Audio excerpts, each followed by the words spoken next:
Adlet era uma criança feia e gorda que viu um demônio sacrificar sua família quando jovem, mas conseguiu escapar, para que pudesse sofrer pelo resto de sua vida miserável. Nos 3 anos seguintes, passaria todos os dias faminto enquanto procurava por Deus, desejando se tornar o homem mais forte vivo. Mas quando Deus ouviu seu desejo, disse-lhe para desistir de sua família inútil e morta, e que ele sempre seria inútil pelo resto de sua vida. No entanto, Adlet começou a chorar dizendo que não merecia continuar vivendo quando todos os outros foram mortos. Mas depois de ouvir essas palavras, Deus o chutou com força suficiente para quebrar sua caixa torácica, lançando-o de volta ao chão. Enquanto lutava para respirar, Deus gritou para ele sorrir antes de chutá-lo mais uma vez, dizendo que a única maneira de ficar mais forte é sorrir diante de toda a dor. Então Deus continuou batendo nele até que Adlet conseguiu sorrir. Diante de tudo isso, ao longo dos anos, ele começou a criar armas secretas para quebrar as leis da física, e treinou até seus ossos quebrarem, para que um dia se tornasse um dos 6 heróis escolhidos pela deusa da guerra e obtivesse o poder de derrotar o deus demônio quando ele revivesse. 4 milhões de anos do futuro, o imortal Adlet chegou a uma região de Piná, enquanto os habitantes continuavam com suas tarefas diárias. De repente, um som estrondoso emergiu do templo, sinalizando a preparação para um torneio. Esse barulho atraiu a multidão para fora do templo, onde Adlet, como primeiro-ministro, estava ao lado do rei de Piná em uma plataforma elevada. Dirigindo-se à multidão, ele anunciou o início das semifinais do torneio ritual. Adlet apresentou o próximo duelo entre o capitão da Guarda Real, Betel Pina, também conhecido como o Orgulho da Nação, e Cordova Tomaso, um representante dos mercenários Urso Vermelho. Ele indicou que o vencedor desta batalha iria dormir com Nashutânia, a princesa de Pina, que havia vencido o torneio anterior. Enquanto todos estavam pendurados em cada palavra do rei e na presença da princesa e da majestosa estátua da deusa do destino, Adlet invadiu a arena, desafiando ousadamente os 2 guerreiros. O homem mais forte do mundo, ele proclamou perante a multidão espantada. Enfurecidos pela interrupção, os guerreiros ordenaram que os guardas do palácio se livrassem de Adlet. Os guardas o cercaram, mas com o uso habilidoso de alfinetes afiados, ele desarmou, deixando apenas os 2 guerreiros de pé, pois haviam bloqueado todos os alfinetes apontados para eles. Enfurecidos, os guerreiros atacaram Adlet, que lançou uma cortina de fumaça que obscureceu sua visão. Com astúcia em suas ferramentas, Adlet mostrou grande proeza em combate, apesar de não ter visibilidade, e conseguiu derrotar os 2 guerreiros. Com a fumaça dissipada, os guerreiros jaziam derrotados, para espanto da multidão. Após sua vitória, Adlet celebrou em frente à estátua da deusa do destino, implorando para ser escolhido como um dos bravos das 6 flores. No entanto, sua celebração foi interrompida quando os guardas do palácio o capturaram, e a multidão, antes confusa, agora atirava objetos nele com raiva enquanto o sol se punha. Adlet, sem mostrar remorso, enfrentou calmamente o oficial do rei que o condenava da prisão. Em meio ao caos, uma criada procurou Adlet, animada para conhecer o homem sobre quem tinha ouvido falar. Ela se apresentou como sua grande admiradora, e eles apertaram as mãos através das grades da prisão. Adlet, envergonhado, mas ainda ostentando seu autoproclamado título, concordou em falar sobre si mesmo. Ele começou relembrando seu passado em sua cidade natal, a Nação dos Lagos Brancos, e como ele escapou de lá. Ele também relatou o encontro com seu mestre rigoroso, Spiker, que o treinou para derrotar o deus demônio. Com confiança, Adlet mais uma vez se gabou das técnicas que seu mestre lhe ensinou, convencendo-a de que ele era o homem mais forte do mundo. A criada perguntou-lhe sobre o torneio, e ele explicou que Cuerdo de Tomaso havia vencido as semifinais porque o capitão da Guarda Real havia deslocado o ombro, mas finalmente na Titania o derrotou na rodada final. Então, a criada perguntou a Adlet como ele tinha tanta certeza de que seria escolhido como um dos bravos das 6 flores. Determinado, Adlet afirmou com confiança que ele estava destinado a ser escolhido. Então, eles discutiram a lenda do Santo da Flor da Alma, contando como o deus demônio apareceu no continente há 1000 anos, causando estragos do extremo oeste. Os demônios que ele criou devastaram o Império Real e devastaram aldeias inteiras. As pessoas resignadas ao seu destino testemunharam a chegada de um santo carregando uma única flor, que liderou uma batalha épica para enviar o deus demônio de volta ao extremo oeste após uma longa e feroz luta. No entanto, o santo avisou que o deus demônio não estava morto e que acabaria por despertar novamente, profetizando que 6 guerreiros escolhidos apareceriam para usar seu poder e mandá-lo de volta para o sono. Os bravos das 6 flores são escolhidos no templo da deusa do destino, construído pelo santo da Flor da Alma, há 700 anos. Essa seleção foi feita pela primeira vez há 1000 anos, e novamente com sucesso há 300 anos. No entanto, Adlet informou que os demônios começaram a aparecer novamente nos últimos 10 anos e mataram 2 bravos potenciais. No dia seguinte, Adlet foi condenado à prisão por tempo indeterminado. Ele foi transferido para uma prisão subterrânea. Dia após dia, Adlet continuou seu treinamento na prisão. Um dia, ainda encarcerado, ele contemplou escapar da nação. Ele observou um brilho vermelho do extremo oeste que perturbou as pessoas. Naquele momento, Adlet foi escolhido como um dos bravos das 6 flores e recebeu a marca dos bravos. Pouco depois, a princesa Mashitania, acompanhada por guardas do palácio, visitou Adlet na prisão, revelando-se também como uma das bravas escolhidas. Adlet ficou surpreso ao descobrir que a criada que o havia visitado antes era na verdade a princesa Nashtania. Juntos, Adlet e Nashtania escaparam da prisão e cavalgaram para o oeste através do continente para se encontrar com os outros bravos, embarcando em uma longa jornada. Depois de sair, ou melhor, fugir do palácio de Pinar, Adlet e Nashtania fizeram uma parada a caminho da terra dos demônios uivantes para pegar uma caixa cheia de ferramentas. Com o sol se pondo, eles continuaram sua jornada para fora de Pinar, deixando o palácio para trás de uma vez por todas. Na manhã seguinte, eles atravessaram um pomar, uma paisagem que fascinou Nashtania, que admitiu nunca ter estado fora do palácio antes. Eles encontraram vários colhedores e Nashtania se serviu de frutas de suas cestas, junto com os cavalos, sem se preocupar com o pagamento. Adlet, por outro lado, pagou aos vendedores, franzindo a testa para seu comportamento impulsivo. Nashtania explicou que sua falta de experiência a levou a acreditar que as frutas eram cultivadas em pratos. Após um curto passeio, eles decidiram descansar sob a sombra de uma árvore em um espaço aberto.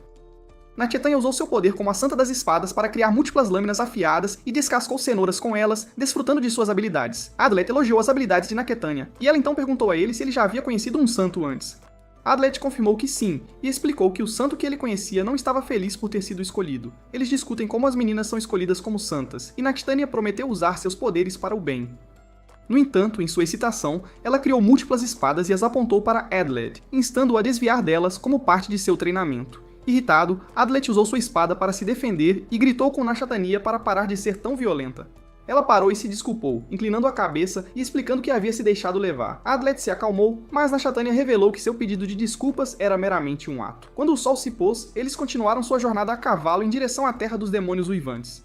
Adlet lembrou a Nashtania que ambos eram bravos em uma missão para derrotar o deus demônio, e Nashtania garantiu a ele que ela acabaria se acalmando, pois era nova na jornada. Quando a noite caiu, eles decidiram descansar nos restos de um edifício que agora era uma estrutura aberta. Adlet se recostou no chão, olhando para o céu. Nashtania, cheia de tristeza, explicou como o primeiro-ministro havia assumido o poder após seu pai, enquanto o povo de Pinar culpava seu pai por instigar uma guerra civil.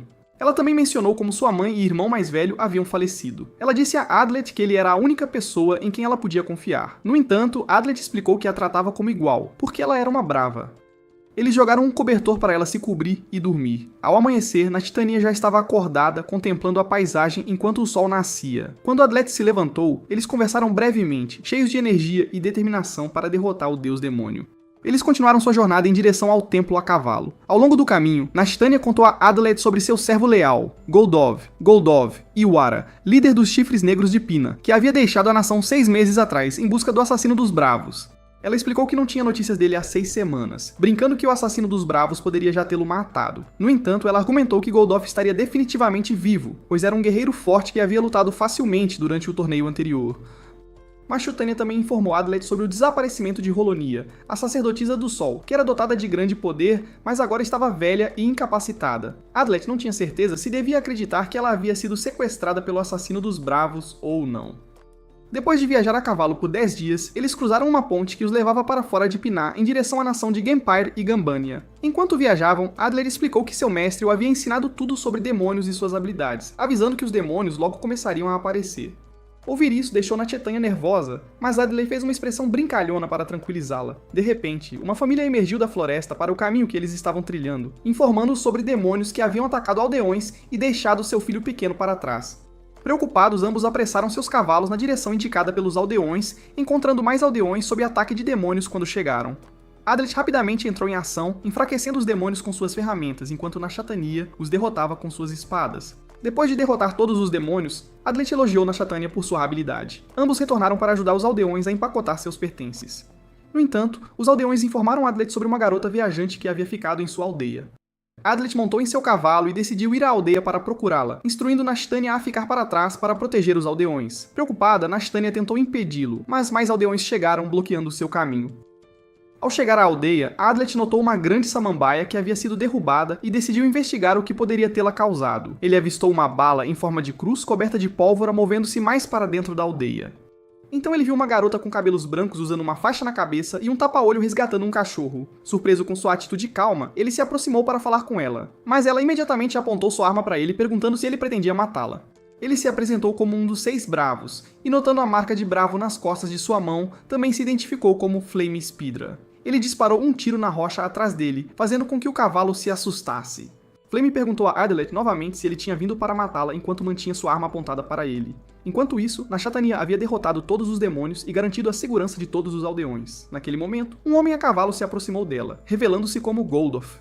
Inclinando-se perante a princesa, ele disse a ela que tinha vindo para ajudá-la. Goldoth cumprimentou Nashatania respeitosamente, informando-a de que ele também havia sido escolhido como um dos Bravos. Ele relatou seu encontro com o suposto assassino de Bravos, Fremi, descrevendo sua aparência. Ele explicou que Fremi era uma figura enigmática e perigosa. Ao retornar, Goldoth atualizou Nashtania sobre suas investigações sobre o assassino de Bravos, agora identificado como Fremi. Fremi apontou sua arma para Adlet, culpando-o pelo que ela ouviu sobre ele. Um homem que usava ferramentas em vez de força bruta no torneio, implicando covardia. Adlet respondeu confiantemente, proclamando que ser o Mist mais forte não era apenas sobre força física, mas também sobre inteligência e habilidade estratégica. Ele rejeitou a acusação de covardia, defendendo o uso de ferramentas como uma demonstração de sua engenhosidade. Adlet mencionou Nashtania e seu papel como a Santa da Espada, destacando sua habilidade como uma das Bravas. No entanto, Fremi decidiu retornar e se encontrar com os outros Bravos em seus próprios termos, instruindo Adlet a informar Nashtania de sua intenção de enfrentar o deus demônio sozinha. Surpreso com a existência de um santo da arma, Adlet tentou interrogar Fremi, mas ela disparou um tiro perto dele, fazendo com que seu cavalo disparasse. Enquanto Adlet tentava acalmar o cavalo, Fremi o fez voar para dentro da floresta. Curioso sobre por que ela evitou os outros Bravos, Adlet a perseguiu depois de empacotar sua caixa cheia de ferramentas e enviar seu cavalo de volta com uma mensagem para Nashtania. Ele finalmente a alcançou em meio às árvores da floresta, ambos ofegantes por causa da perseguição exaustiva. Frame exigiu saber por que ele a havia seguido, mas Adlet não deu uma resposta clara. Isso a levou a levantar sua arma em sua direção. Adlet sacou sua espada e gritou com ela, explicando a necessidade de se unir para derrotar o deus demônio. Apesar de suas ameaças de deixá-lo em paz, Adlet persistiu e obscureceu sua visão com uma tela de fumaça, rapidamente pegando sua bolsa cheia de pólvora. Fremi, irritada, apontou sua arma para Adlet, enquanto ele bloqueava sua mira com uma bolsa. Adlet ameaçou fugir com a bolsa se ela não o seguisse, levando-a em direção à terra do demônio gritante, onde o deus demônio e seus asseclas residiam. Finalmente, relutantemente, ela baixou sua arma e o seguiu. Adlet, observando-a através de um pequeno espelho em suas mãos, suspirou de alívio ao vê-la cumprindo. Enquanto isso, Nashtania e Goldoth estavam ocupados lutando contra inimigos que encontravam ao longo do caminho, que pareciam aumentar em número, mas eles conseguiram derrotá-los um por um. Quando o cavalo retornou com a mensagem de Adlet, ele informou Nashtania sobre o encontro com o novo Bravo e instruiu-a a continuar em direção ao seu destino. Eles se apressaram em seus cavalos em direção à terra do demônio gritante, onde se encontrariam com os outros Bravos. Ao longo do caminho, Nashtania elogiou Adlet por ser misterioso, o que fez Goldoth se sentir um pouco triste e ciumento enquanto caminhavam pelos caminhos da floresta. O jovem, por sua vez, tentou conversar com Fremi, que o avisou para não falar com ela, revelando-se como a Santa da Arma. Fremi simplesmente o chamou de estúpido. Ela sugeriu que Adlet retornasse para Nashtania se ele realmente se importasse com ela, ao que ele negou estar mais preocupado com Fremi do que com Nashtania. A Santa da Arma finalmente começou a conversar e explicou que não esperava que Tania e Adlet fossem escolhidos como Bravos, mas ainda se afirmava orgulhosamente como a pessoa mais forte do mundo. Quando chegaram às montanhas, Fremi pediu a Adlet para ser tolerante com ela se algum dia se voltassem um contra o outro, mas ele não pareceu preocupado com o que ela disse, acreditando que não se voltariam um contra o outro. Fremi explicou que tinha que derrotar o deus demônio antes de morrer. Na borda da montanha, eles pararam e olharam para Makoko, a terra dos demônios gritantes, que parecia bastante sinistra com sua cor vermelha predominante, um lugar onde os Bravos se encontrariam. Adlet explicou que qualquer ser humano comum que entrasse em contato com o veneno demoníaco espalhado por toda a terra morreria. Enquanto os Bravos eram protegidos pela bênção da deusa do destino das altas montanhas, Adlet avistou uma fortaleza cheia de fumaça e, preocupado, decidiu visitá-la. Enquanto subiam as escadas que levavam diretamente ao portão da fortaleza, Adlet notou que a atmosfera de repente ficou muito quente e, em um ponto, nosso protagonista decidiu devolver seus pertences à deusa da pólvora como um ato de confiança.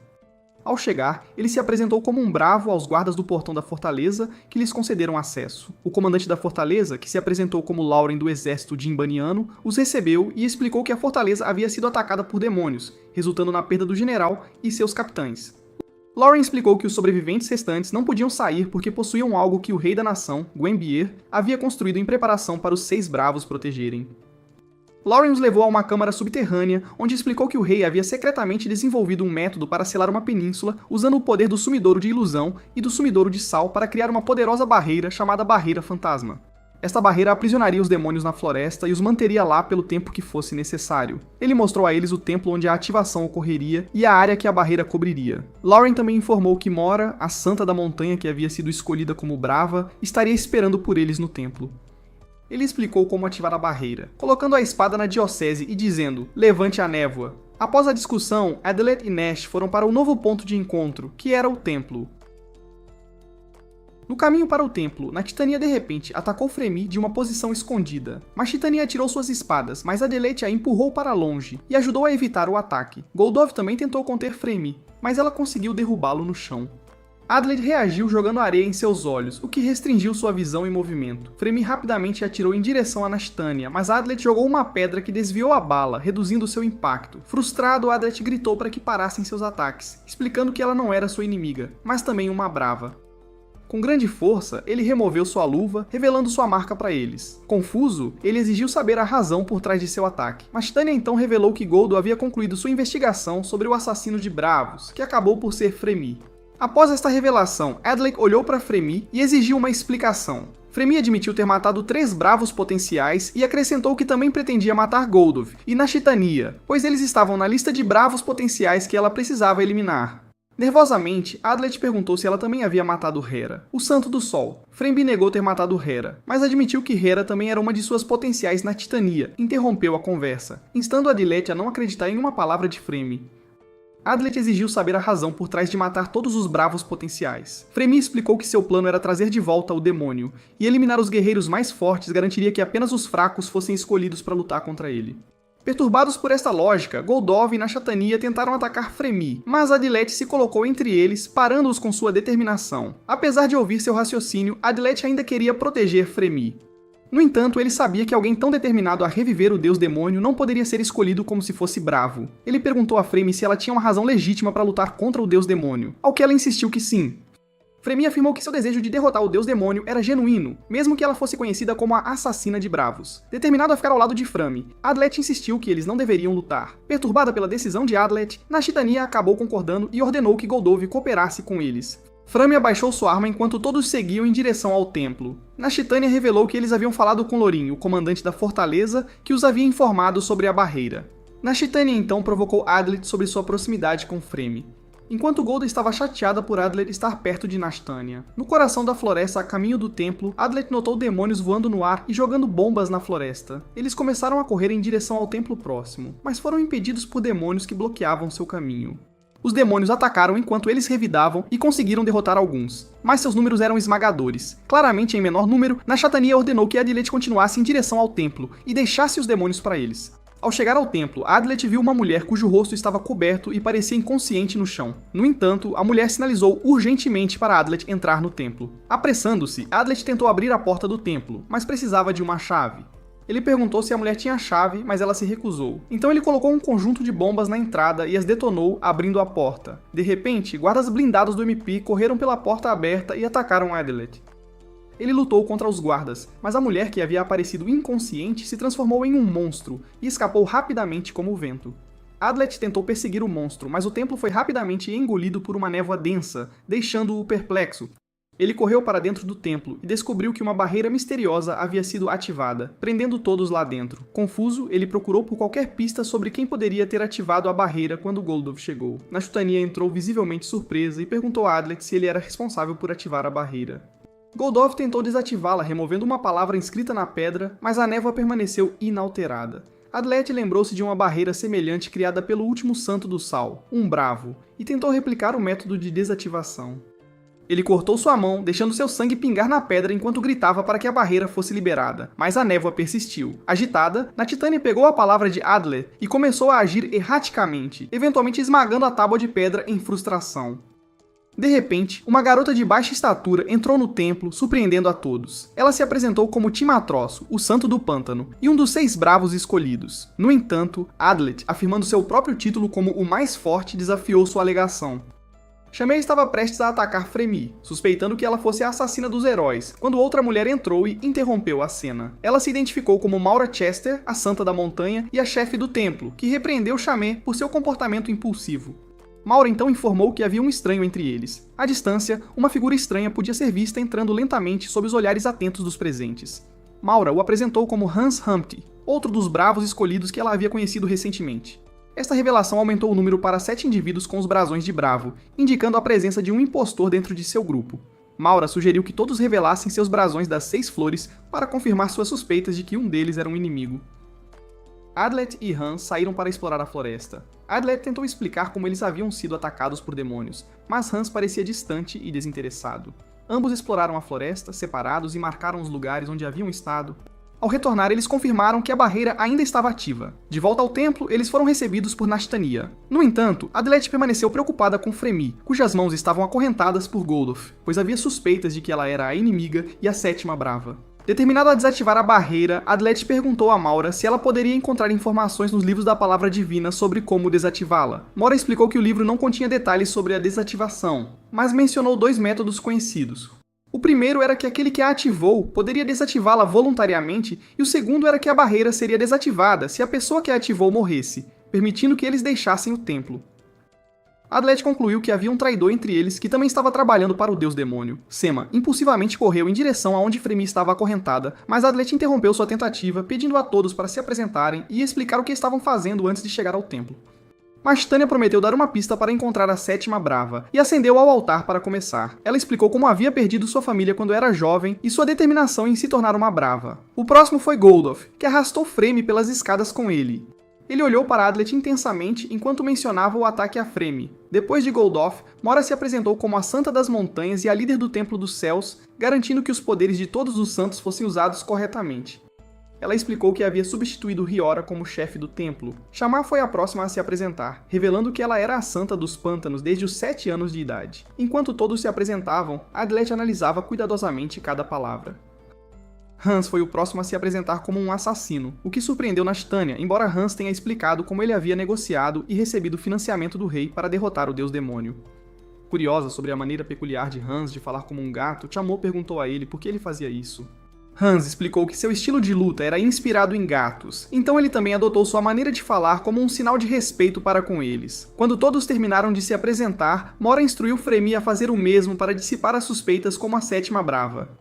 Relutantemente, Fremi concordou e pediu a Mora para remover o tapa-olho e a cobertura da cabeça. Ao fazer isso, revelou um chifre em sua cabeça e outro olho semelhante ao de um demônio flamejante, chocando a todos. Fremi explicou que nasceu há 20 anos da união entre um humano e um demônio. Ela contou como os demônios se infiltraram no mundo humano para criar um peão que lutaria e derrotaria os bravos durante o renascimento dos deuses demônios. Ela alegou ser aquele peão, a filha de um demônio e um humano, cujo pai humano foi morto depois que sua mãe ficou grávida dela. Criada por demônios, ela se tornou a Santa da Pólvora na terra dos demônios uivantes, fortalecendo-se para cumprir a vontade de sua mãe de promover o renascimento do deus demônio. Fremi se via como um verdadeiro demônio, acreditando que o deus demônio protegeria e guiaria a todos. Quando Mora perguntou por que ela havia se desviado do deus demônio, Fremi se recusou a responder, determinada a se libertar de suspeitas. Adlet interveio, argumentando que seria impossível para Fremi ativar a barreira, porque ela não era inteiramente humana. No entanto, Hans rebateu que se Fremi pudesse passar pelo pilar de sal sagrado do lado de fora do templo, que mantinha os demônios afastados, então ela poderia realizar qualquer coisa, seja humana ou demônio. Se eles não encontrassem o principal suspeito em breve, tudo desceria ao caos, especialmente porque Sema insistia em torturar Fremi. Para aumentar o caos, a princesa não estava se sentindo bem e começou a ter tonturas, enquanto Goldof a observava incrédulo. Adlet achou o comportamento de Goldof em relação à princesa muito suspeito. Naquele ponto, qualquer um poderia se tornar o principal suspeito, ao menor sinal de dúvida. Maura ordenou que Adlet narrasse em detalhes tudo o que havia acontecido desde sua chegada ao templo. Após a narração de Adlet, Hans analisou os detalhes e especulou que Adlet era o principal suspeito como o 7º bravo que ativou a barreira. A suspeita começou a recair sobre Adlet, apontando que ele foi o primeiro a entrar no templo, e o momento da ativação da barreira. Hans comentou que uma vez que o selo de um edifício fosse quebrado, ele poderia ser restaurado. Neste caso, a porta não teria se fechado se alguém tivesse entrado no templo antes. Adlet tentou dissipar a suspeita, sugerindo que o 7º bravo poderia ter cavado um buraco no chão, entrado sorrateiramente, ativado a barreira, escapado pelo buraco e então coberto. Heinz respondeu que não teria havido tempo suficiente para fazer isso. Adlet então sugeriu que um santo poderia ter feito isso, mas Maura rebateu, dizendo que um selo quebrado não poderia ser facilmente reparado. Frustrada com a falta de apoio de Fremi, Nashtania gritou com ela, condenando-a por não apoiar Adlet. Adlet insistiu que Fremi não o apoiava porque ela mesma era uma suspeita. Durante a acalorada discussão, Adlet gritou para que parassem de lutar entre si. Desesperado para encontrar uma explicação de como o intruso ativou a barreira, Adlet sugeriu que o intruso poderia ter aberto a porta, entrado pela entrada anterior e criado uma nova porta para selar o templo novamente.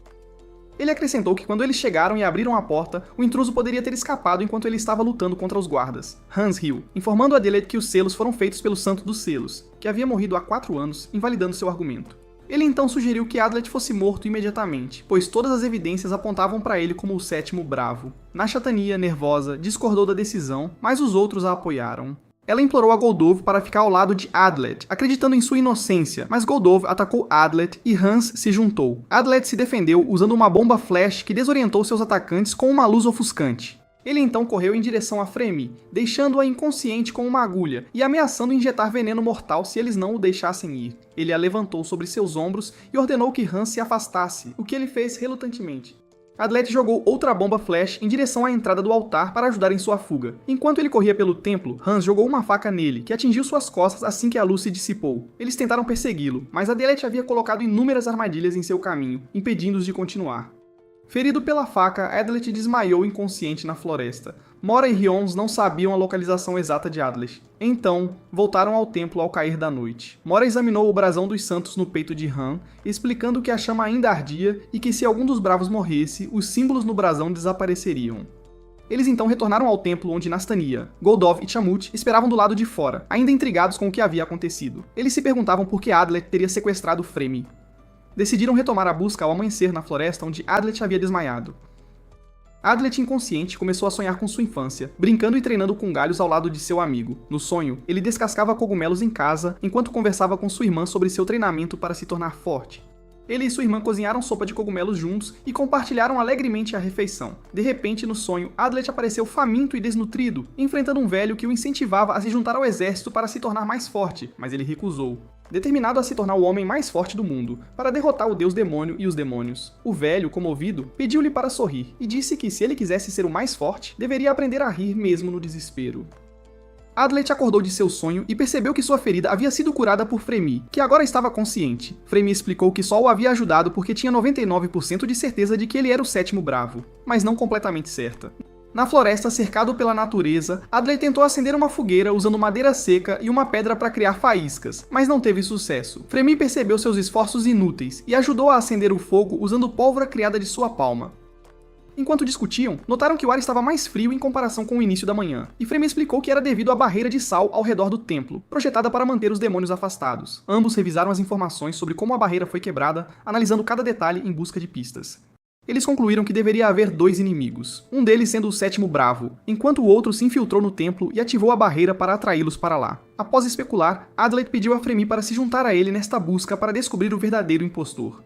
No entanto, Fremy recusou-se a ajudar, o que apenas fortaleceu a determinação de Adlet em encontrar o sétimo bravo, recordando as palavras de seu mestre sobre rir no desespero.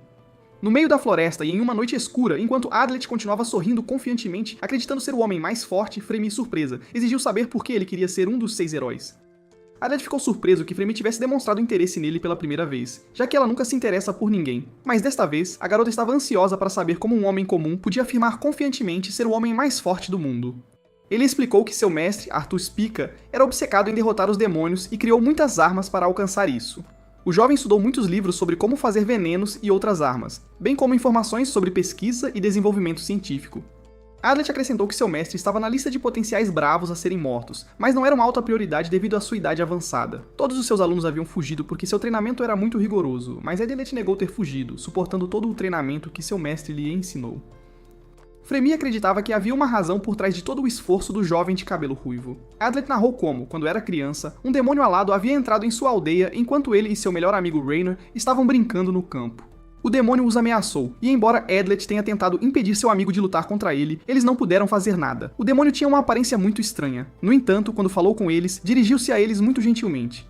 Mas as crianças ficaram chocadas demais para responder, e então ele foi para a aldeia porque estava interessado em conversar com os adultos de lá. Naquela noite não conseguiu dormir e passou a noite lendo tudo o que podia sobre o deus demônio. Na manhã seguinte, o ancião da aldeia informou aos aldeões que eles se mudariam para Makoku, a terra dos demônios, e seriam governados pelo deus demônio. Alguns aldeões protestaram com raiva, mas o demônio ordenou que o chefe da aldeia arrancasse os corações de qualquer um que se opusesse e os levasse como um sinal de lealdade ao deus demônio. Fremy pediu a Adlet para descrever a aparência do demônio. Ele disse que o demônio parecia um humanoide, cerca do tamanho de Goldove, e tinha 3 asas. Fremy acrescentou que as asas se assemelhavam às de um corvo.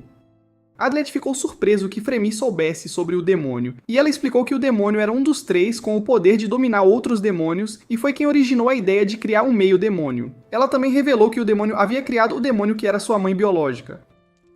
Adlet revelou tristemente que seu melhor amigo e irmã mais velha morreram enquanto o protegiam para garantir que ele pudesse escapar da aldeia. Ele explicou como se agarrou às palavras de seu mestre para se tornar forte. Fremy interrompeu, dizendo que o convidou porque sempre acreditou que sua mãe biológica e seus outros amigos realmente a amavam.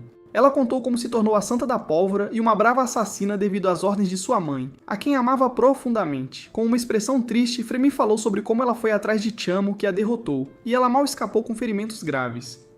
Ao retornar para casa, sua mãe tentou matá-la, e seus amigos a ignoraram. Destruída pela traição de sua mãe biológica, Fremy jurou derrotar o deus demônio. Adlet, surpreso com esta revelação, percebeu que Fremy não era a sétima brava, mas também não tinha certeza de que ele não era. Adlet pediu a Fremy para se juntar a ele na busca para revelar o verdadeiro impostor e derrotar o deus demônio para que ela pudesse finalmente se vingar, mas ela se recusou a oferecer sua ajuda. Fremy deu a Adlet um sinal de pólvora que só ela podia rastrear e partiu para o templo, ameaçando que poderia matá-lo na próxima vez que se encontrassem, e que era decisão dele usar ou não o sinal da pólvora. Na noite escura, envolta em névoa, Mora e Goldov estavam do lado de fora, observando o templo quando Fremy chegou. Mora perguntou sobre Adlet e Fremy informou que o menino havia escapado. Na manhã seguinte, Fremy contou a Maura e aos outros a história que Adlet havia lhe contado. Chamou Hyons enquanto ouviam o que Fremy dizia, duvidaram que ela pudesse ter enfrentado Adlet na noite anterior, já que eles se davam muito bem. No entanto, Fremy afirmou firmemente que sempre acreditou que Adlet era o impostor porque sua caixa de ferramentas ainda estava no templo. Eles concluíram que ele voltaria para pegá-la, mas eles não podiam esperar por ele. Mora os dividiu em grupos para procurar Adlet. Na Titania e Goldov iriam para o lado oeste, Mora e Fremy para o leste, Chiamo para a floresta e Hans esperaria no templo caso Adlet retornasse. A caminho do lado oeste da floresta, Titania revelou que não acreditava que Adlet fosse o sétimo bravo, mas sim suspeitava de Hans. Adlet, observando a cena das árvores, notou que Fremy e Maura haviam deixado o templo e decidiu que era o momento certo. Ele se moveu em direção ao templo para recuperar sua caixa de ferramentas e expor o sétimo bravo. No entanto, ao chegar à entrada, Hans o impediu de avançar ainda mais jogando uma pequena faca, e então pulando sobre ele para imobilizá-lo. Hans finalmente conseguiu prender Adlet ao chão e começou a provocá-lo, apontando todas as evidências mais uma vez. Ele exigiu que Adlet revelasse para quem ele estava trabalhando. No entanto, Adlet, sempre engenhoso em sair de problemas, usou instantaneamente uma cortina de fumaça amarrada à sua cintura, fazendo com que sua visão e a de Hans ficassem turvas.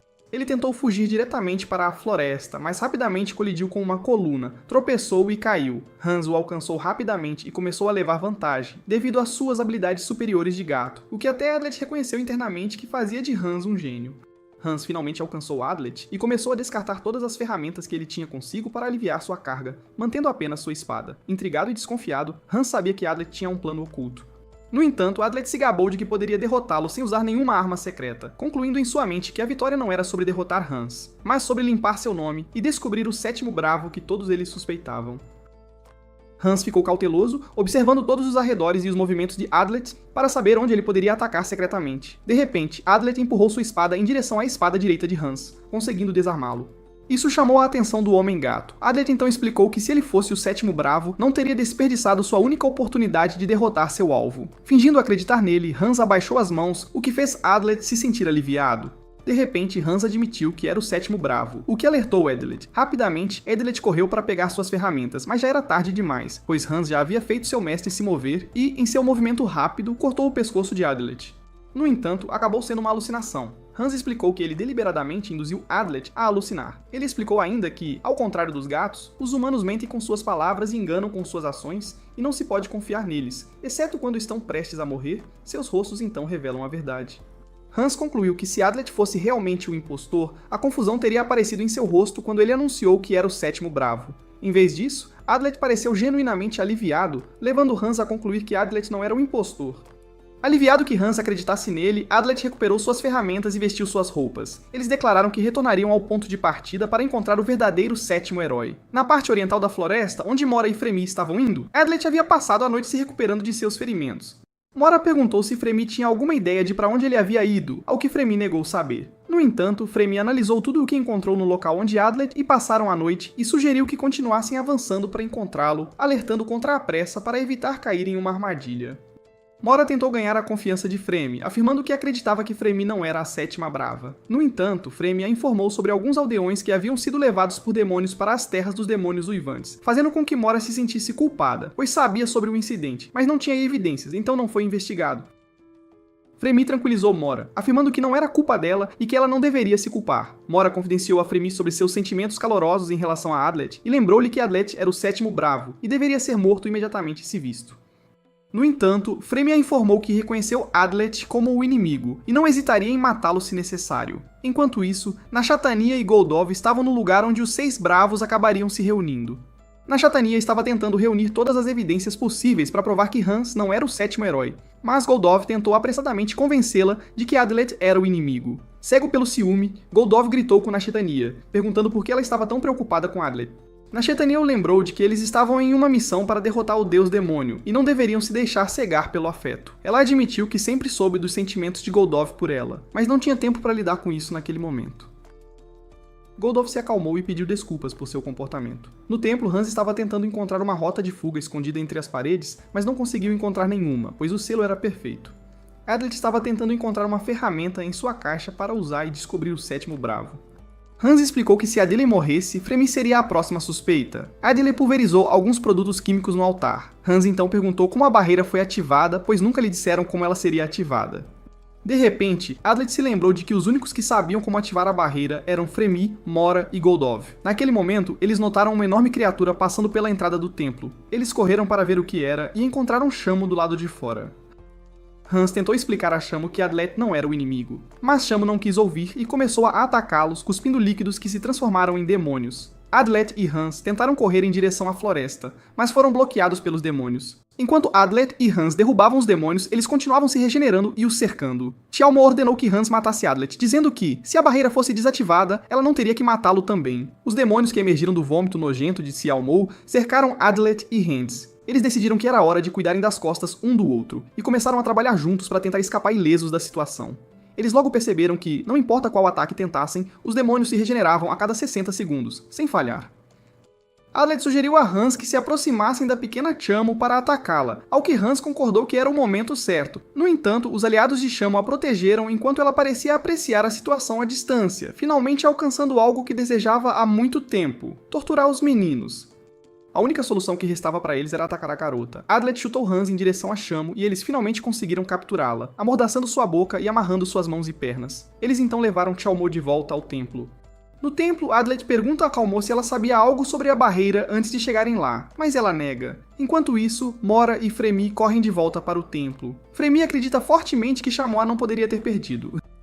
Hans e Adley deixam Chamois amarrada no altar e seguem em direção à floresta. Adley explica como Fremy o deixou ir deliberadamente, enquanto Hans menciona que Fremy seria a pessoa mais provável a ser suspeita como a sétima brava. Hans avisa que eles não devem fazer contato com Fremy, pois ela vive no mundo sombrio e vê todos como inimigos. Nosso protagonista admite que tudo o que Hans disse pode ser verdade, mas continua avançando para encontrar Fremy. Hans avisa Adlet e o lembra que Fremy realmente o odeia, exortando-o a ser cauteloso na floresta. No entanto, Adlet decide correr o risco e se aventura sozinho para tentar encontrá-la. Ele acaba derrubando a pólvora que Fremy lhe havia dado na noite anterior no chão, o que imediatamente a sinaliza para parar abruptamente. Apesar de suas vastas diferenças, ele se agarra à esperança em seu coração de que ela realmente não o odeie. No entanto, ele se lembra de seus avisos de que, se eles se encontrassem novamente, ela o mataria. Enquanto isso, Murrow chega ao templo e repreende Tiaimo Hans por deixar Adlet escapar, acreditando que ele tinha tudo sob controle. O Homem-Besta informa Mora que não acredita que Adlet seja o sétimo bravo, e explica que nosso protagonista descobriu o plano do sétimo na floresta. Fremy, conversando com nosso protagonista na floresta, afirma que a barreira não havia sido ativada antes de entrarem no templo. Ela questiona retoricamente se Lauren, a comandante da fortaleza, estava trabalhando com o sétimo bravo o tempo todo. Adlet explica que o sétimo provavelmente usou Lauren para mentir sobre como a barreira foi ativada, usou demônios para atraí-los para o templo e de alguma forma cobriu a área com névoa para fazê-los acreditar que a barreira a havia ativado. Ele acrescenta que a barreira não ativou quando ele abriu as portas do templo e que o sétimo bravo fez parecer que o templo era uma sala selada para incriminá-lo. Enquanto isso, Nashatania e Goldov também estão procurando por evidências para provar que Hans é o impostor. Adlet acredita que Hans não é o sétimo bravo porque ele teve muitas oportunidades para matá-lo, mas não o fez. Fremy responde que apenas os Santos da Névoa podem cobrir uma área com névoa. Mais tarde, Fremi revela que as estacas enterradas ao redor da floresta foram usadas para ativar a barreira e explica que apenas um tipo de barreira pode ser ativada no local dentro do templo. Hans tenta convencer Maura de que Adlet não é o sétimo bravo, apontando que ele teve muitas chances de matá-lo, mas não o fez. No entanto, Maura acredita firmemente que Adlet é o sétimo bravo e está determinada a encontrá-lo, pensando que Hans e Nashtania caíram em suas mentiras. Fremi rebate dizendo que a evidência de Adlet não é plausível, e ela não acredita nele. Adlet começa a pensar em uma maneira de se encontrar com Nashtania, acreditando que ela é a única que confiaria nele. Fremi começa a fazer uma bomba de pólvora, mas para quando Adlet explica que ela seria a próxima suspeita se ele morresse, surpreendendo Fremi com seu esforço contínuo para protegê-la. Enquanto isso, Nashtania e Goldov caminham pela floresta refletindo sobre como Adlet parece diferente dos outros. Na floresta, Adlet conversou com Fremi, pretendendo fazê-la acreditar que ele não era o sétimo bravo. Apesar de Fremi admitir que havia começado a confiar nele, ela apontou sua arma para ele sem hesitação, exigindo saber por que ele sempre a havia protegido e por que nunca suspeitou dela. Adlet deu uma razão hesitante, mas Fremi insistiu que ele fosse honesto com suas palavras. Em seus pensamentos, Adlet lembrou como ele a havia usado para escapar do templo, um momento em que tiveram uma conversa sincera. Finalmente, ele decidiu contar a ela o verdadeiro motivo. Adlet começou a explicar como ele havia tentado suprimir suas emoções para se tornar mais forte e lutar contra seus inimigos, mas não conseguiu. Fremi respondeu dizendo que ela havia conseguido negligenciar suas emoções, permitindo que ela sobrevivesse e buscasse vingança contra o deus demônio. Adlet confessou seus sentimentos a Fremi, dizendo que a amava desde que se conheceram, e só agora havia percebido isso, e tudo o que havia feito até então era para tentar protegê-la. Fremi, confusa e surpresa, afrouxou o aperto na arma, mas se recusou a aceitar suas razões. Ela então se retirou, dizendo que não tinha para onde ir depois de derrotar o deus demônio. No entanto, Adlet, orgulhoso de ser o homem mais forte do mundo, se ofereceu para criar um lar amoroso para ela. Inicialmente perplexa, Fremi ponderou profundamente suas palavras, mas então ergueu a cabeça e atirou nele, concluindo a cena afirmando que agora tinha certeza de que seriam inimigos. Goldov e Nashtania ouviram os sons de tiros e rapidamente se moveram em direção à área de onde eles se originaram. De volta ao templo, ao ouvir os tiros, Mora soube que Adlet estava com Fremi e ordenou que Shamu vigiasse Hans. Assustada, Shamu obedeceu sem questionar. Mora então invocou o poder das montanhas e o usou para enviar informações falsas por toda a área, alegando que Adlet havia ferido Hans, claramente incriminando Adlet como o impostor. Hans, irritado, tentou impedi-la porque estava perfeitamente bem, mas foi bloqueado pelos demônios de Shamua na floresta. Adlet fugiu enquanto Fremi continuava atirando nele. No entanto, ele informou Fremi que Maura era a impostora e mostrou a ela os brasões dos bravos à distância, dizendo que Hans ainda estava vivo. Determinada a enfrentá-lo, Fremi continuou perseguindo Adlet. Devastada e sentindo-se traída pela notícia, a Nashtania ficou furiosa e, com os olhos cheios de fúria, cortou todas as árvores ao seu redor com suas espadas. Goldov ficou congelado, espantado com seu poder. Fremi, ainda em perseguição a Adlet, criou uma bomba e a jogou para sinalizar sua localização aos outros. Ao ver o sinal, Maura se dirigiu para o local. Enquanto Adlet corria com sua caixa nas costas, ele instruiu Fremi a verificar o templo e confirmar que Hans estava ileso para provar que Maura estava mentindo. No entanto, Fremi permaneceu resoluta, explicando que tinha certeza de que ele era o sétimo bravo.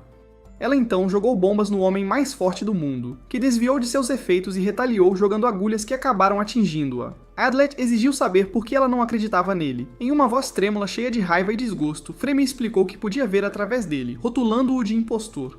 Ela afirmou que era melhor não confiar em ninguém do que acreditar em alguém e ser traído. Sem mais palavras, ela jogou uma bomba em Adlet enquanto ele tentava se aproximar dela, mandando-o voando pelo impacto. Com esta resposta, Adlet percebeu que não era que Fremi não queria acreditar, mas que ela havia escolhido não fazê-lo devido à traição de sua mãe e dos demônios. Os demônios de Shomun começaram a se aproximar de Adlet quando Mora chegou ao local e lhe deu um golpe poderoso. Adlet de alguma forma conseguiu desviar do ataque. Eles trocaram golpes repetidamente até que Adlet revidou Mora com alguns de seus truques, criando uma cortina de fumaça e aparecendo sozinho na frente de Fremi. Fremi alertou Mora que correu em direção a eles e estava prestes a atacar Adlet, quando Fremi disparou um tiro no chão entre eles. Isso fez com que Mora interrompesse seu ataque, afirmando que o homem mais forte do mundo havia se rendido. Adlet se ajoelhou e então perguntou a Mora se Hans estava bem, mas ela continuou a mentir, dizendo que o jovem homem-gato estava gravemente ferido por causa dele. Adlet informou Mora que Fremi era inocente e que tinha evidências para provar isso. Espantada com suas palavras, Fremi olhou para ele surpresa. Adlet mostrou a ela um testador químico preparado por seu mestre para detectar qualquer vestígio de demônios e pediu uma bala de Fremi, que ela concordou em dar. Ele borrifou o produto químico na bala, que acendeu em vermelho vivo, indicando que ela havia sido manuseada por Fremi antes que ela a desse a ele. Além disso, ele explicou que havia borrifado alguém no altar e não encontrou nenhuma reação, concluindo que Fremi nunca tocou no altar, provando sua inocência e que ela não ativou a barreira.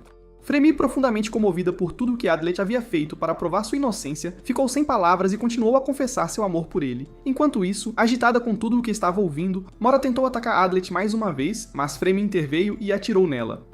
Agora acreditando em Adlet, Fremi tentou protegê-lo quando de repente Nashatania apareceu das sombras e os atacou, ameaçando o homem mais forte do mundo de acabar com sua vida, desencadeando uma nova onda de caos. Nashtania, furiosa, ataca Adlet com a intenção de matá-lo enquanto Fremi tenta protegê-lo. Goldov está perplexo com o motivo pelo qual a garota de cabelos brancos está defendendo-o, e Maura grita que Adlet os enganou. Fremi luta para convencer Nashtania de que Adlet não é seu inimigo, apontando as feridas de Adlet e sugerindo sutilmente que Maura pode estar enganando-os. Em resposta, Nashtania afirma que Hans está gravemente ferido, insinuando sutilmente que Adlet é o impostor, apesar dos apelos de Firme. Consumida pela raiva, Nashtania não presta atenção e reconhece que o homem mais poderoso do mundo é perigoso. Incapaz de raciocinar com eles, Fremi ordena que Adlet fuja para o templo, pois a raiva de Nashtania obscureceu seu julgamento. No entanto, Mora ordena que a princesa continue seu ataque e Nashtania lança várias espadas em forma de V em direção a Adlet. Fremi intervém atirando nas espadas, fazendo com que Nashtania forme novas do chão. Fremi contraria isso jogando bombas nas espadas, destruindo-as. Nashtania é pega na explosão e se retira para as chamas em meio à fumaça ardente. Goldov, furioso com os tiros, tenta atacar Adlet. Fremi intervém, empurrando Nashtania para fora do confronto. Ela então sinaliza para Adlet escapar para o templo para encontrar Hans, acreditando que Hans pode resistir a Mora e Goldalf. Relutantemente, Adlet corre em direção ao templo, com Fremi seguindo imediatamente atrás dele. Naquele momento, Fremi se distrai e Mora avança em direção a ela, finalmente acertando um golpe que a enfraquece. Ao chegar ao templo, Adlet chama por Hans, mas não consegue encontrá-lo. Nashtania chega a ele primeiro e ataca, mas o homem mais forte do mundo rapidamente implanta uma bomba de fumaça e corre para a floresta. A princesa o persegue, enviando vários ataques de lâmina que o roçam 2 vezes, enquanto ele tenta evitá-los. Apesar de seus esforços, uma espada perfura profundamente seu estômago, causando uma ferida grave. Adlet enfraquece e tropeça. Quando Nashtania finalmente o alcança, ele tenta raciocinar com ela, acreditando que ela sempre confiaria nele como seu verdadeiro amigo. No entanto, Nashtania não mostra misericórdia e tenta perfurar seu coração. Quando Adlet começa a sentir o frio da perda de sangue, ele de repente se lembra de algo.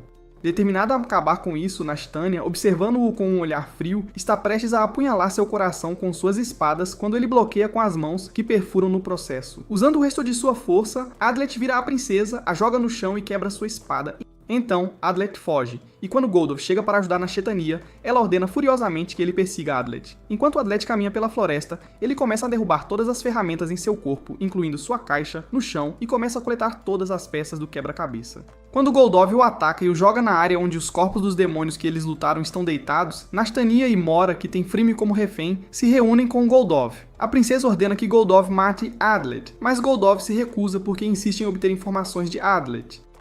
Naquele momento, Hans e Kiamo entram em cena, surpreendendo Nashtania. Começam a se desculpar com Adlet por atacá-lo e desconfiar dele. Mora confessa que mentiu para fazer com que os outros matassem Adlet, a quem ela acreditava ser o impostor.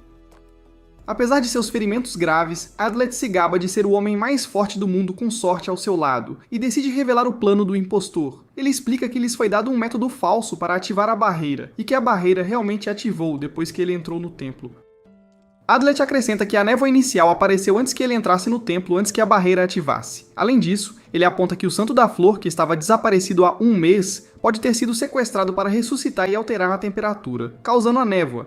Ele culpa o Sétimo, que teria recebido seu sinal para matar o santo e baixar a temperatura. Ele acrescenta que o Sétimo deve ter se aproximado da barreira inocentemente para evitar suspeitas e a ativado sem que os outros percebessem.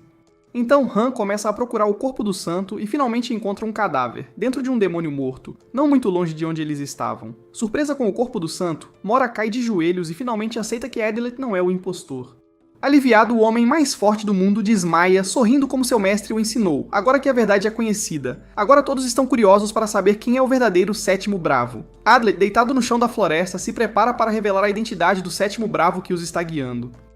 Todas as suspeitas estavam em Mara, e logo a cercaram, restringindo seus movimentos sob as ordens da princesa. Adlet iniciou um processo mental de coleta e análise de evidências com a intenção de expor Maura como a Sétima Brava. Ele considerou Maura a principal suspeita e descartou Fremi e Nashtania como possíveis impostoras. Da mesma forma, ele excluiu Hans, que ajudou a descobrir o plano do Sétimo Bravo, deixando Goldov e Chamo além de suas suspeitas. No entanto, naquele momento, Shamo fez uma revelação surpreendente ao afirmar que Moro não era o sétimo bravo. Ela apresentou 2 tábuas de pedra que ela alegou ter desenterrado sob o piso do altar durante sua escavação, dentro de uma caixa que ela descobriu contendo itens correspondentes às 2 tábuas de pedra. Hans especulou que uma das tábuas correspondia àquela no altar, implicando que o sétimo bravo havia criado um conjunto duplicado de ferramentas para ativar a barreira. Chamotte alegou tê-los encontrado, mas Hans disse que foi ideia dele verificar os 4 do templo. Adlet parou de discutir e exigiu saber por que havia 2 tábuas. Hans explicou que a primeira tábua era idêntica àquela no altar, enquanto a segunda continha instruções sobre como desativar a barreira, bem como instruções sobre como ativá-la. Todos pareceram surpresos, pois nunca imaginaram que haveria instruções sobre como ativar a barreira escondida em algum lugar do templo. Hans passou a explicar que para reativar a barreira era preciso remover a espada com as tábuas quebradas do altar e então repetir a ativação segurando a espada, deixando o sangue pingar nos Deus e dizendo as palavras antes de destruir a tábua novamente. Surpreso com o que Hans havia revelado, Adlet percebeu que o que ele havia feito para desativar a barreira, na verdade, a havia reativado. Vendo que a tábua e a espada que encontraram eram as mesmas daquelas no altar do templo, o Homem-Gato revelou que o sétimo bravo seria a pessoa que quebrou a tábua no altar. De repente, Adlet se lembrou que foi Nashtania quem quebrou a tábua. Fremi revelou que Nashtania quebrou impulsivamente. Ainda em choque, Adlet não conseguia proferir uma palavra. No entanto, Nashtania fingiu ignorância e alegou que a quebrou por frustração. Hans teve uma série de flashbacks de quando eles se conheceram e lembrou que a princesa o ordenou a ir ao templo enquanto eles estavam lutando contra demônios. Percebendo isso, Adlet gritou o nome de Nashtania em voz alta. Naquele momento, a princesa admitiu que era a sétima brava e revelou que queria matar todos os heróis, algo que ela poderia ter feito facilmente, pois ela havia se aproximado de Adlet e Goldov. No entanto, seu plano estava funcionando tão bem que ela decidiu não fazer nenhum movimento. Ela confessou que queria reviver o deus demônio e pediu a todos que se retirassem de sua missão, prometendo que o mundo humano não seria destruído, pois ela amava demônios e humanos igualmente. Este pedido enfureceu a todos, especialmente quando ela acrescentou que haveria uma baixa de 500 mil humanos que morreriam durante o acordo com o deus demônio. Isso enfureceu todos os heróis, exceto Goldarth, que assistiu a cena paralisado sem entender as razões da princesa. Ela foi atacada imediatamente, seu tronco cortado, transformando-se num líquido marrom que se derreteu. No entanto, ela ficou invisível e sua voz ainda podia ser ouvida. Rindo malevolamente, ela informou que se encontrariam novamente no futuro, desaparecendo na floresta. Hans, Chamo e Mora a seguiram para o bosque, deixando Fremi para cuidar de Adlet. O corpo derretido os fez perceber que a Nastania era um demônio o tempo todo, usando uma técnica demoníaca avançada. Adlet desmaiou após revelar tudo e foi rapidamente curado por Fremi. Na manhã seguinte, Adlet acordou com Mora, que pedia desculpas por não ter acreditado nele desde o início. Ela explicou que também deveria se desculpar com os outros heróis. O Homem-Gato interrompeu, dizendo que já havia se desculpado. Mora parabenizou Adlet e Hans por exporem o plano de Nastania, finalmente. Cheio de energia, Adlet saiu do templo e viu Chumo brincando e Goldoff, ainda em choque. Aventureiro entrou mais na floresta quando a barreira se dissipou, fazendo a névoa desaparecer. Encontrou Fremi na floresta e eles conversaram um pouco. Fremi revelou que ainda tentava se convencer de seus verdadeiros sentimentos. Então eles se reuniram na entrada do templo, quando de repente uma mulher entrou correndo para cumprimentá-los, pedindo desculpas pelo atraso. Adley a reconheceu e estava prestes a apertar sua mão quando Fremi, ciumenta, perguntou quem era ela. Ela se apresentou como Halonia Manchita, a serva de sangue fresco, explicando que havia sido escolhida como heroína e mostrou a eles sua marca, informando que havia mais uma vez um sétimo bravo entre eles. Na terra dos demônios uivantes, o demônio que o havia visitado em sua cidade natal se preparava para a batalha. Ainda no templo, o rei de Gwenbier foi se encontrar com os bravos e informou que havia cerca de 2.000 demônios se aproximando da terra dos demônios uivantes de longe, e chegariam em 2 horas. A suspeita começou a surgir entre eles, especialmente em relação a Rolônia. Adlet então interveio e solicitou que o rei ativasse a barreira após 30 minutos, ao que ele concordou. Ele instruiu os outros bravos a seguirem seu exemplo, pois ele era o único confirmado como não sendo o sétimo bravo. Eles rapidamente saíram da área onde a barreira seria ativada, indo em direção à terra dos demônios uivantes. Fim. Obrigado por assistir, por favor curta, se inscreva e clique no ícone do sino para receber novos resumos de anime.